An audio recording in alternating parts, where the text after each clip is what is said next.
Hello, everybody, and welcome back to the Cold Hard Truth podcast. I'm Anish Gupta. I'm Shrikar Rajendran. It's a little bit different today. We don't have Jack with us, which is a little bit surprising. So I'm kind of handling the intro, and it's been weird because it's been a while since we've done it, and it's been a while since it's been just us two. I think the last time we recorded alone, I think it was when we That was talked like a about the year ago, Rams. bro. Yeah, I It think it was was it when was we a talked while about the ago. Rams last year or the Raiders, one of those two. And Yeah. I think we didn't have that great of takes on both those teams. So uh, it's a new one. It's a new year. Can't believe it's been a year since we've done those videos. So this week, actually, there was some pretty big stuff in football. Usually things don't really happen at the end of July in terms of like past season stuff and off season. Usually we're preparing for training camp, but there's been some quote unquote off season drama with obviously Aaron Rodgers, who just reported to camp, I believe, yesterday. Uh, and what we heard a press conference with him and Devontae Adams, two of them who are kind of working together in such a way against the organization, and they have really been expressive of their thoughts. Obviously, we Rogers gave a 31-minute press conference, I believe. I Yep. listened to a little bit of it, so I kind of have some context going on. But I'll let Shrikar start on his thoughts on what Rogers said. So yeah, I ended up writing down some takeaways that I got from this press conference. He was very candid about it all. But one thing was him addressing what this situation was all about. And I know the first time we ever really talked about Aaron Rodgers, Anish actually had the thought process that Aaron Rodgers was right about everything and he has every right to, be frustrated. And I was on the opposite side of the spectrum. I did call him selfish.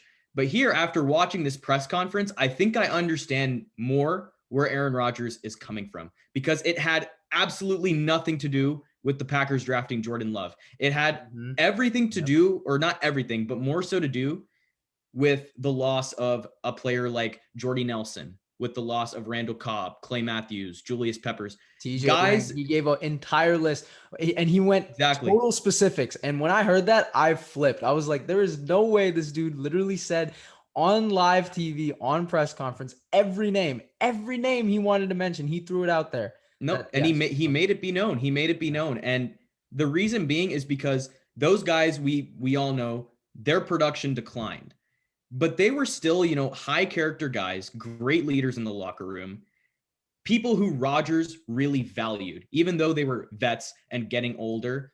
So that's kind of where the problem lies because Rodgers wanted more say, especially coming off this year. He's the MVP of the league. He has a reputation as one of the greatest quarterbacks of all time. He's made Green Bay into a popular destination when, who wants to go to Wisconsin, right? To play with him, that's what he said. Exactly. It's exactly kind of like almost like a Brady effect because before Tampa Bay, who was really trying to go to Tampa Bay?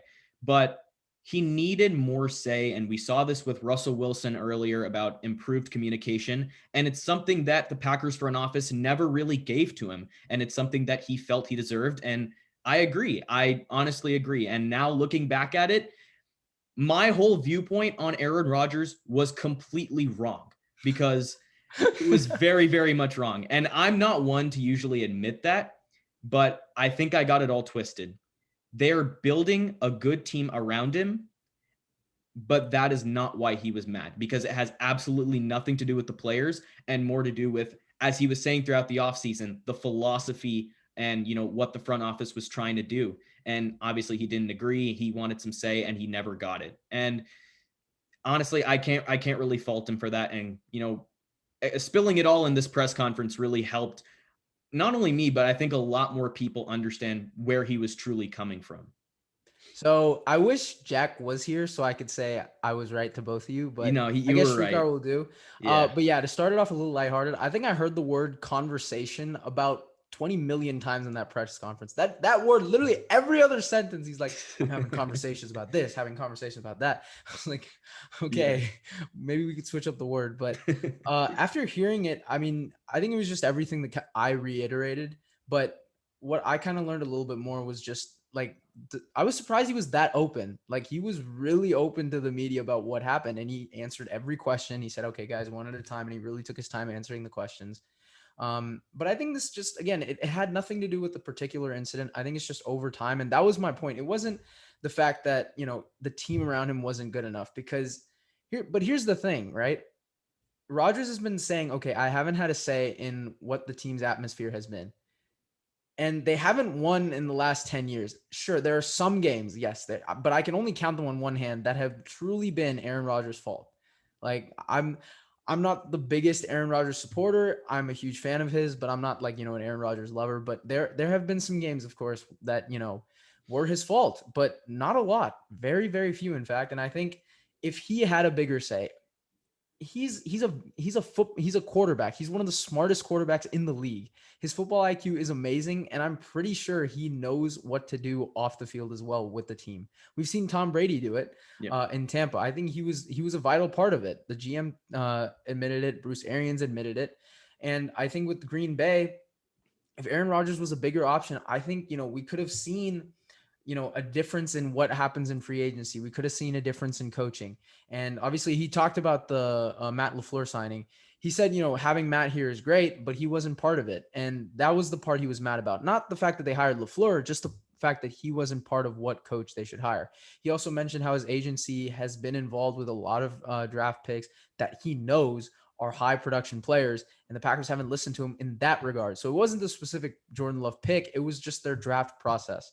So I think that's what NFL fans need to kind of clarify. That's why when I see like these comments like, oh, but they've built a top 3 team around him. He has, a top 10 running back, a top O-line, a top defense.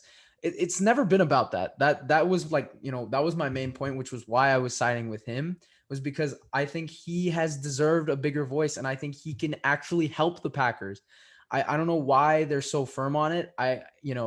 We've seen the Packers have gone through this, whole roller coaster with Brett Favre, right? It was like when Brett Favre wanted his quote unquote seat held for him, like a seat check with the starting job. And then they give it to Rodgers and he's like, what the hell, man? Yeah. It's a similar roller coaster we're seeing all over again, except it's a different kind of thing, but it's the same kind of concept. I just don't get it. I think the Packers have been trying to stay relevant. That's what they do. But I think in terms of context, we can kind of move on. I think that's kind of the main point, but I'll ask you this, and Shrikar, now that Rodgers is back, Davante Adams is back. They restructured his deal also. I wanted to point that out, which means, so the 2023, he's not under contract till 2023 anymore. He's under contract for one more year, and he can leave or retire whenever he wants in 2022. That is the new restructured deal for all you guys that didn't know.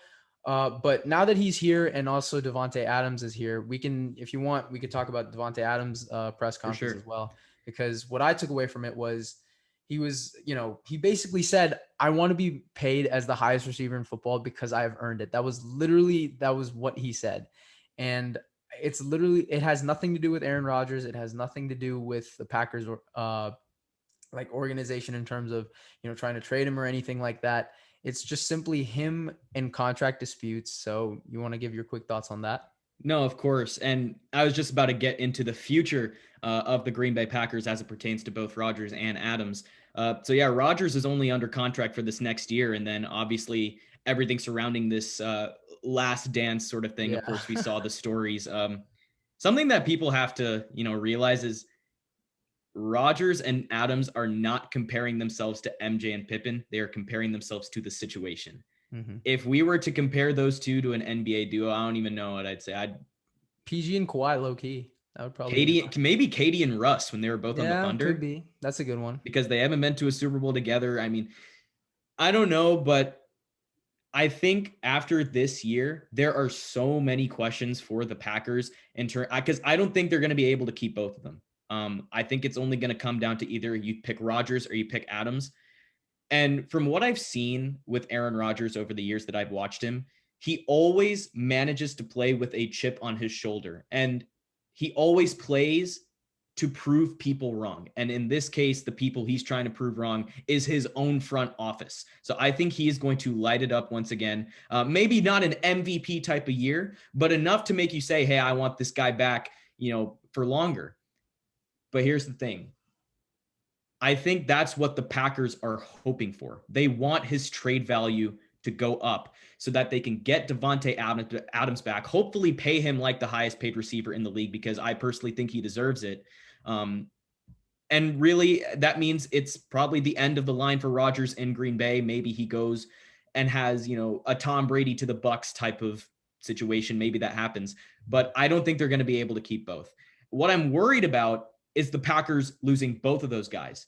Rodgers leaves and Adams follows. That is an absolute worst case scenario for the team. I really, for the Packers' sake, I hope that doesn't happen. I'd love to retain one of those guys. But if I were to keep one, I think it would be Davante Adams, because even when Davante Adams was playing without Aaron Rodgers, he was still productive and he was still good. So I think giving Jordan Love that type of security blanket in Davante Adams would make a lot of sense, rather than keep a disgruntled quarter. He's still like, Rodgers is here, but he's still not like all the way here with the Packers. Like, he's still kind of disgruntled in a way.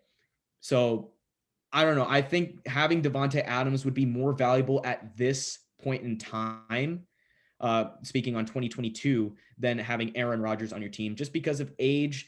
And I think if they really want to kickstart this Jordan Love era and they want to put him in the right situation, I think Davante Adams would make a lot more sense in that case. I kind of disagree. I think they can bring both back. So Rodgers and Adams have the two highest cap hits on the team. I think Rodgers 37 and Davante 16. Now Davante wants to get paid over 20 because that's the highest right now. It's tied with Cooper and Michael Thomas. And I believe Davante Adams is better than both. I think I've said it on the show a number of times. I thought the highest was Hopkins. Annual salary it might be, Okay, but I think long-term deal, right? 5 years. But yeah, you're right. I think annual salary it's Hopkins, because I think he has 2 years, 54 or something. Yeah. But I was talking like 5 year, but yeah, you're right. I think highest annually is D-Hop, but I think Davante Adams is going to get, if you were to get a deal, it would be up north of 20. I don't know if he's going to get that 2 year 54 type of thing. I think he's looking for a longer term security because I think he's a bit younger. But yeah, I think he's the number one receiver in football. I also think Aaron Rodgers is a top 2 quarterback like everyone else in the NFL community. So it's obviously, it would be great to keep both. And I think they can if they really hone in on it. But like you're basically, Aaron Rodgers is basically asking the Packers to flip everything that they've done and really give him power. And how much time do they really have to make him happy, right? Because they the don't have offseason time. is essentially over. Yeah. So I mean, 2022 free agency, I guess that would be the only time you could do it. And yeah, they signed Randall Cobb. I mean, I guess that definitely must have, given Aaron Rodgers a little bit of a green light, but not much you can do right now. I mean, if we're being honest, and I guess they're trying, I guess that shows, but there's really not much else you can do. And for Aaron Rodgers, was that enough? Or was that, did he just need a step in the right direction, or does he really need a full on change? I think that's what we have yet to see. And we've obviously heard the rumors about the Raiders going after Davante Adams. There will be people who would love to have this guy on their team. So, I think that's also going to be in question. The Packers are just, again, that's why I keep calling it they're the NFC Steelers. I in my opinion, the Packers and the Cowboys, they just remind me of this, unnecessary drama. The Packers have been getting into it recently, and I just don't know. I think they can keep both again because they only have 3.7 mil, I think, in like actual cap space. But they'll probably be able to, if they put voidable years, they could probably switch it up. But for Aaron Rodgers, it was never about the money. That's why I think they could keep both. It's just that whole power struggle, and I just don't know if there's enough time to do it. But as of next year, right? I mean, it's essentially the same team, same core. They're going to do good. I have them losing like maybe 1 or 2 less games. I mean, I don't know if they go, what would it be, 14-3 or 13-4. I don't know if they do I could that. see it. I think their division got a little bit better. So yeah, I don't know, but they're definitely going to be a playoff team in my opinion. And you could argue that they're the biggest threat to the Bucs in the NFC. I think that's, pretty much a given in terms of what the Packers can do. Any team with Aaron Rodgers is a playoff contender. So, but it would be really interesting to see in 2022. I think this just sets us up for another edition of offseason drama with the Packers. So I think we can kind of put a close on that topic. Glad to see, Aaron Rodgers and Davante Adams at camp, though. That's a good sign. Yep, great sign. Because we want those guys on the field. I don't care where it is. I just want to see them play. I love both of those guys. Exactly. But we're going to switch it over because out of nowhere, kind of, that we've actually not really out of nowhere, but we've heard talks about it. Xavien Howard being disappointed with the Dolphins. He officially requested a trade publicly on Instagram. That usually doesn't happen from an NFL superstar. And it was a full-on message. It was pretty long and basically said that, the Dolphins haven't treated me with respect. And I've looked through comments and I agree with all the comments because yes, they have. Like, they made him the highest paid cornerback despite missing 26 games in his career. 26 games. That's literally almost 2 seasons worth of NFL football. They still made him the highest paid corner in the league at the time, and I believe it was a little bit over a year ago.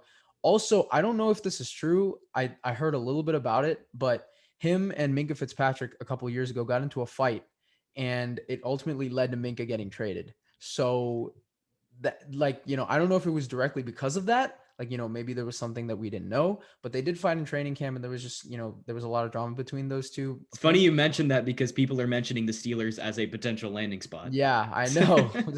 which is why. So maybe it wasn't, maybe it's not as full blown as I'm making it out to be. I just heard about it off a couple sites, but the Dolphins have, catered to what Xavien Howard has wanted. And I really don't get why he wants out.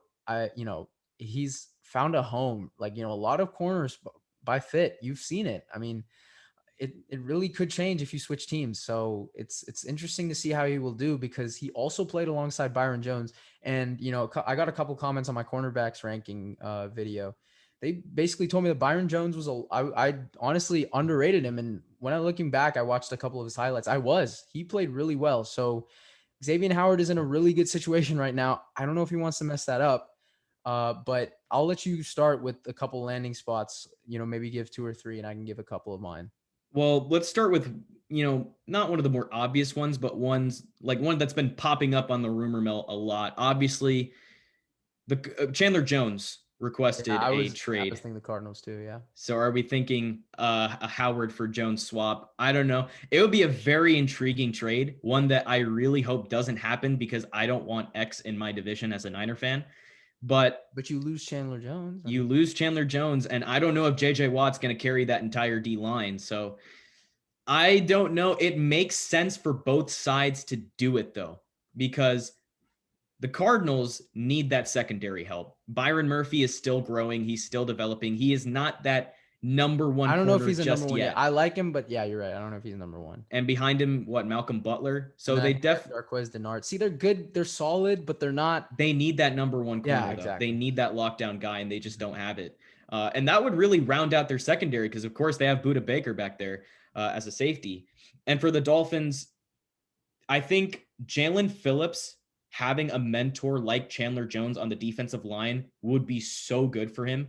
And I feel like Chandler Jones would fit into what the Dolphins are trying to do on the defensive line. He can get to the quarterback. I don't know if people have really forgotten, but he has been one of the premier sack artists of, the past few years. And I think he can still reach that level even after the injury. So I think it would be a great trade for the Dolphins too. I am worried about Byron Jones as a number one corner, though, and without having Howard.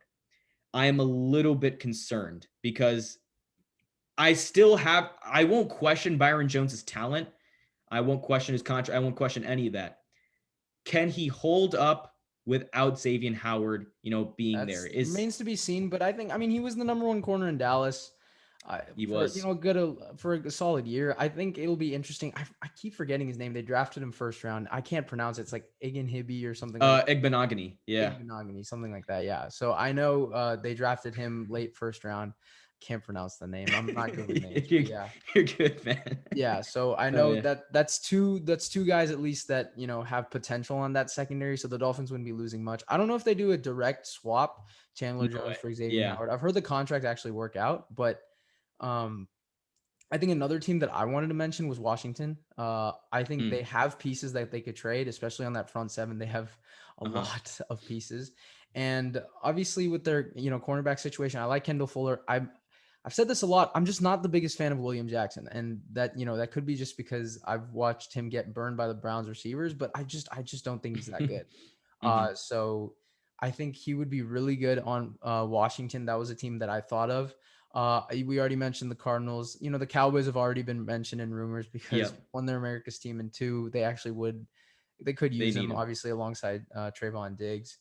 But I've also heard the Saints. I don't know about that fit. I think Saints makes sense because Lattimore is going to be a free agent next year. Yeah. And and Howard is kind of locked in, but he wants a new contract. I think that's and the Saints don't have the money for that. They don't right now. And another team that I saw was the Seahawks. They don't have the assets though, because they just lost Shaquille Griffin. I like the Seahawks pick too.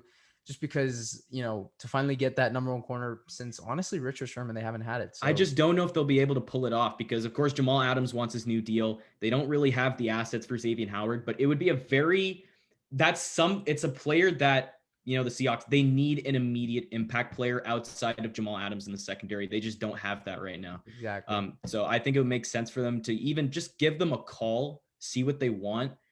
Will they be able to get it done? I don't know. I'd be very surprised if they do. I doubt it. I mean, hey, if the Browns we'll give you Greedy Williams in a second round pick. No. I feel like every single corner that comes up, like we also saw Stephon Gilmore. I always see the Browns being mentioned as a They're team. always, I mean, always there when they really don't need it. I don't know why. I mean, I guess they just like to mention good teams. I mean, it would be really cool to see Xavien Howard and Tre'Davious White alongside each other. It'd be really that would be cool. But again, it's just it's that's in the division though. They wouldn't do that. I've heard the Chiefs being mentioned too, but again, what could they give, right? Yeah. Because that's where it comes down to, right? These players, when they request trades, we're finally starting to see a little bit of these players get a little bit more power in the NFL. But in the NFL, it's so hard because it's like, what assets can you give? Exactly. In the NBA, it's a lot lighter. You can, give assets out like that. First round picks aren't as valuable as they are in the NFL. So, people love to hold on to them. And only a few players, in my opinion, are really worth the first round pick. Xavien Howard, he's borderline. I mean, honestly, I would think about it. Like, if I could get him for, a first round pick, I would think about it. People hold him as, I know a friend that holds him as a top 2 corner over Jair, like right behind Ramsey. So I mean, I think everyone should have him in their top 5 as of right easily. Now. He's in my top 5. I was very high on him a couple of years ago, and I think he's flourished. So, I love putting him in my top 3. But nonetheless, whoever does trade for him, or if he stays in Miami, could we see another holdout? I don't even know how you would do that because you're under contract. You would lose money. Holdouts are going to be really hard now because the NFL is finding a lot more, for missing practices, missing games. Yeah, it's $50K per day. That's insane. Yeah, you're really just. There was like a meme I saw where it was like, basically the players gave up their like freedom for holding out for weed being legal, and I was just like. No, I found that really funny. Yeah. But, no, I think it's nonetheless, right, wherever Xavien Howard goes, I think he will make that team better. It's just, do you think he's worth the first round pick? I think he is. For a top 3 corner, in my opinion, that is worth a first round pick. Would I give up a first for Jair? Yes. Would I give up a first for Ramsey? Without a question. 100%. Yeah, I think Ramsey's the only guy you could say is worth 2. Yeah. Which is what the Rams gave up for Jalen Ramsey. So again, we didn't even consider the cornerback market, right? Because that's the last guy, like some of Xavien's caliber that was traded at that time. So exactly, someone might have to give up, 1 to 2. I mean, like it's. I think a first, a player, and maybe a third will get the deal done. Yeah, I think so too. But I think the Dolphins would probably have to give a late round pick, something like that. But again, it's just so uncertain because we're already in training camp. Like NFL season is underway, and everything's just happening now. Week. Yeah, it's wild. But I mean, you can still get stuff done. It's not like training camp can just bar you from any move because things can happen, but you still have to get acclimated to a different environment while everything is just happening, at once. So it can be like really overwhelming in that scenario. But exactly, if he wants out, he wants out. I mean, I can't say anything about that. Still don't get it, but hey, if you want to do it, go ahead, Xavien. I think before he signed that first contract with the Dolphins, he should have kind of, read what was on it because things can change. I don't know. I mean, he should have done a 1-year prove it deal and he would have proven it and then he could have gone. He would have been the perfect player to bet on himself because he had a big breakout year. Yeah. We don't know if he was going to hold that security just because he had been injured for so long, which I get. That's true. Now, what gives you the right to say, hey, I want to do this? Yeah. And, and it's so abrupt too. It's like just not out of nowhere, but too late in the offseason to do something. Yeah, it just happens like that. And that's what makes it so complicated for the Dolphins. And trade deadline. I think he's a name that you could watch out for on the trade deadline. Definitely. I just don't know if he gets traded in the next month. But. And he's handling like a professional. Like he'll still show up. He'll still play for the Dolphins, but he's made it clear, his intentions. Like he doesn't really want to be there anymore. So with Xavien out the way, training camp has started. Obviously, I think every team has kind of gone underway with it. And Trigar and I have been following our team specifically. I've actually been following the Cowboys a lot too. So I wanted to give a quick shout out to Michael Parsons, who he's shown out. He's impressed me a lot. I sent them a video of him battling with Tyron Smith and then also covering CeeDee Lamb. He went stride for stride with him, so that was really cool. But there have been a couple things with training camp. One thing, I'm going to blitz streak out with this because we didn't even have it in our topic folder. Zach Wilson is holding out on a contract. I wish Jack was here so we could make fun of him for it. I know. He's the one guy, he's the rookie quarterback who's holding out on a contract. That a rookie quarterback, really? We've evolved there like that. I saw that in the morning. I was dying. I was like, there's no way rookie quarterback is holding out on a contract dispute in August, bro. Like they literally said it might not. It's going into August. Like your rookie quarterback isn't showing up for training camp. Who is going to start. That's not a good sign, Jets fans. I mean, Robert Saleh, he's remaining optimistic about it. Front office is remaining optimistic. I think it's probably just a thing of, is it fully guaranteed? What are, because I think Trey Lance got 4 years, 34, if I'm not mistaken. Yeah. Something like that, right? Was it fully guaranteed? I don't know. No, it wasn't. I don't think his was not. Okay. Yeah, I think Trevor Lawrence's was, if I'm not mistaken. Yes. But it's literally around that area. Like, I don't know. But if you're a rookie, you just got to take it. I don't even know what you would want. Like, they're all in the same tier. You're not going to get, 4 years, 50. I'm sorry. Like, we're just being realistic here. Like, no rookie quarterback has held out this late. We've seen Eli Manning threaten to do it, right? Yeah. But no quarterback has ever done it this late. So, or at least in my recent memory. But yeah, that I thought we should bring that up. No, it's funny. Both of us are definitely thinking that he's going to play for the Jets and eventually sign it. Yeah, but I just thought that was funny since Jack is in. But there have been some injury, kind of updates. Obviously, Michael Thomas is he just went through ankle surgery, and I don't think he's going to be ready for the start of the season. Is it the first quarter? What did you want to elaborate? First quarter. It may even take longer than that. Actually, really? Okay. It could set the Saints back a while. Yeah. So I mean, that's something to keep an eye out for fantasy teams, I guess. But also just as an Ohio State fan, Michael Thomas has been one of my favorite receivers in the league. And it's tough to see what he went through last year after getting that huge extension and also winning Offensive Player of the Year and breaking the receptions record. And we are also still waiting to see how he will do with Jameis Winston, right? So the Saints will not have one of their biggest, playmakers on their team for, like we said, right, 4 weeks, maybe even more. But I think it's good that he's waiting to get 100%. I would actually recommend them to have him, come back if they could push it back maybe a week or two, because I think the Saints will kind of be fine. Like, I doubt they. I don't know. They have a tough schedule, I know, but I think Jack and I are higher on the Saints than you are. Yes.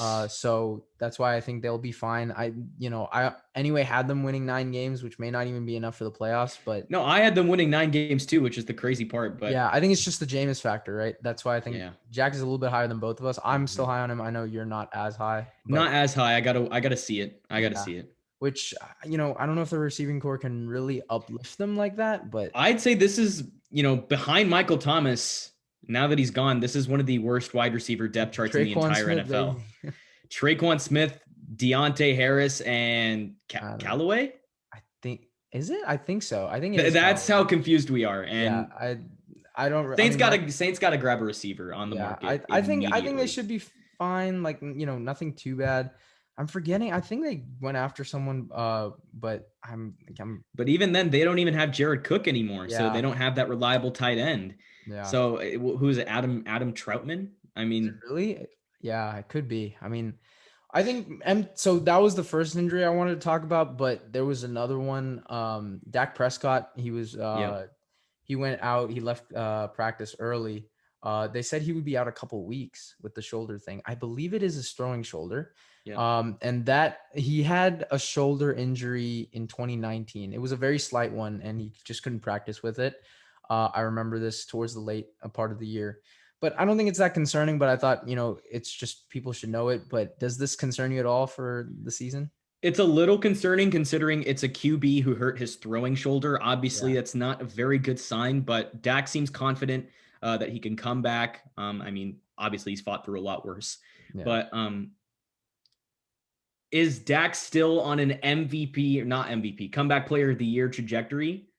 Yeah, I still think he's my pick to win comeback player of the year. Obviously, it'll come back down to him, Bosa, Saquon Barkley. Saquon Barkley also. That was another injury we were going to talk about. Injury. Good transition, I guess. But there you go. I don't think he's kind of slowly coming back. I don't think he's going to get a full workload. This is my kind of opinion. I've seen also other people say something like this, but I don't think he gets a full workload till like week 5, week 6, because I just, I think they got to ease him back into it, especially with the ACL for a running back like his caliber and what he does for that team. Also, I looked it up. The receiver I forgot was Chris Hogan. That was the guy that Chris Hogan. Oh, okay. that was Okay. the guy I Got was you. remembering. And Oh, yes. yeah. Let me wrap up with the Saints real quick. Mhm. What I don't want is for the Saints offense to live and die by Alvin Kamara. And really, that's what it's going to be looking like if Jameis Winston is going to take snaps. If Taysom Hill is in the lineup, maybe you can get a little innovative and, run a more run-oriented offense. I'm not suggesting anything, by the way. I still think Jameis Winston is the starter, but it's going to be interesting to see how Sean Payton navigates through this, because it's a very difficult situation. And my big question is, why did this surgery happen in June, and why did it not happen a lot earlier? Yeah. Because now this sets back the season. I don't know. I'm not, an expert or anything in that field. I don't really know much about surgeries. I've never really had one, so I don't know the complications of that. But I just hope that this offense can still find ways to win without being over reliant on Alvin Kamara. Yeah, we saw a similar thing with the Panthers with Christian McCaffrey. It just, they relied on him a lot the year he went in 2019, and just he was able to, I can't lie, he was able to get him, through a couple of games and really power through, but some of them just, it wasn't enough. So, I hope you're right. I hope it doesn't come down to that, and I don't think it will. But yeah, so we talked about Saquon, talked about Dak. I think those are the ones. Saquon. What was I going to say? Okay. So I wouldn't mind having Saquon, getting that full workload until week 5, because people are sleeping on how good the Giants wide receiver core is. It is one of the most slept on units in the entire league. You got Kenny Golladay, Darius Slayton. They just drafted Kadarius Toney. Sterling Shepard is still there. Daniel Jones has weapons galore that he does not. Oh, and they have Evan Ingram too. Yeah. They don't need Saquon Barkley until later if Daniel Jones can make use of what he has in front of him, because he's got a lot. And, I'm really banking on him to make a big turnaround with this. But yeah, as you were saying, that'll wrap up the Saquon bit. That's all I have to say. I think also one thing, and it's a little bit underrated, Saquon Barkley is not a good pass blocker. Like, he's not. People don't realize that. And I think their backup is Devontae Booker. I just looked it up. He's a better pass blocker than Saquon Barkley. And he was put in passing downs along with Jalen Richard. So back with the Raiders. So he's a better pass blocker than Saquon Barkley. So that actually would help in terms of those weapons in the passing attack. Obviously, Saquon, I'm not saying in any shape or form that Saquon hurts this team, but when him easing it back in, I think, put him in less passing downs. Really, if you want to run the ball, you can use him for, first and second down, get him out. I don't think he should be a 3-down back till week 5. That was basically my opinion. That makes sense to me, and I'd be perfectly fine with that. I mean, Daniel Jones can make do without it. I mean, exactly. And once Saquon comes back, I still think Saquon would be huge for him in terms of, screens and stuff. That's why I had the top 5 passing yards thing last year. I think this year is looking a lot. It would have been a lot better to say that this year than last, but yes, hey, who knows? But there's one more guy that I wanted to talk about. It's not really an injury thing, but it's just like an update. I mean, Joe Burrow is not on the PUP list, so he's a full go for week 1, which is honestly impressive because he tore his ACL a few weeks after Saquon Barkley did. So any thoughts on Joe Burrow? You think he's going to light it up? And it wasn't only just a few weeks. It was a while after Saquon Barkley did. But I've been able to see Joe Burrow in training camp. I've seen like highlight videos.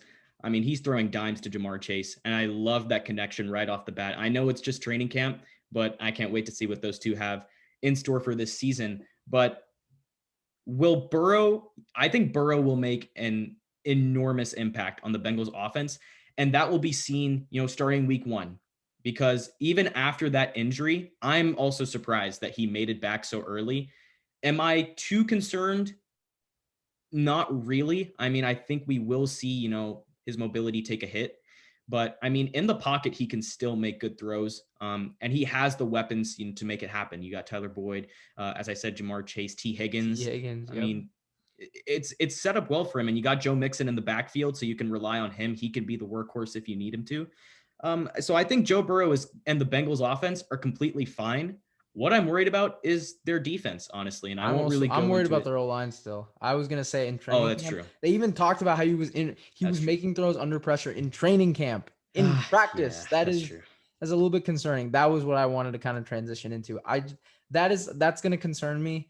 Again, I wanted the Sewell pick so bad for Cincinnati. Yep. Hey, I'm actually happy about it because it's worse for the Bengals and we play them twice, Browns. so Yeah. that helps us. But Miles Garrett will eat. yeah, and Jadeveon Clowney too. I'm excited for that. But Sheldon I think Richardson. Joe It's Burrow gonna will be like, when watching him play, he just takes a hit and gets right back up. I mean, obviously besides the one that tore his because ACL, he's but used to it. yeah, he is. That's what being a Bengals QB is Even at like. LSU, there were a lot of plays he made outside the pocket that people Mhm. don't tend to, really hone in on. But he's a great quarterback. I think he's gonna, also be in that comeback player of the year race with Dak Uh-huh. Prescott, who we I could talked see it. about. But to kind of wrap this episode up, a lot that we talked about. We Yeah. obviously talked about Aaron Rodgers, Devontae Adams, Xavien Howard, and all the training camp updates. Let us know in the comments what you guys think about Aaron Rodgers and Devontae Adams. Are they going to stay in Green Bay? Do you think Devontae Adams actually goes to Las Vegas with Derek Carr? Let us know down below. Where do you think Xavien Howard goes? And also about these training camp guys. Do you think Zach Wilson will, get in his mind that rookie quarterbacks don't hold out? And hopefully will Saquon Barkley, be ready and help out this team. And also Michael Thomas, how will the Saints do? Let us know in the comments below. Thank you guys so much for watching. This has been the Cold Hard Truth. This has been Anish. This has been Shrikar, and we will see you next time.